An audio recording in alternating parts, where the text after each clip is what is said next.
Kittl has lots of great templates that we can use for ourselves. We can also follow the designers of these templates as well, and I did make a video all about that. Now what I'll do is link that down in the description below.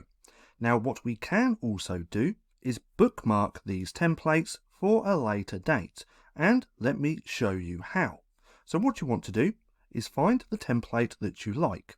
We can either click this little eye icon like so, and it's going to bring up that design, and we can bookmark from there. Or if we click on the profile underneath the template, open in a new tab like so, we can also bookmark this page from here, or this template. So if we bookmark that, that's now been bookmarked. And if we bookmark a couple more, let's go with this one. Let's click on the eye. Let's click on bookmark.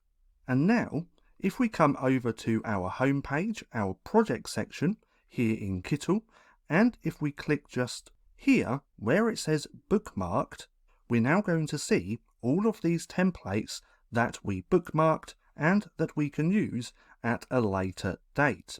So that's just how easy it is to bookmark templates here in Kittl. Now if you found this video helpful at all, then please consider giving me a like and a subscribe, as it really helps out the channel. And if you're not too sure what to watch next, click right here and watch this playlist.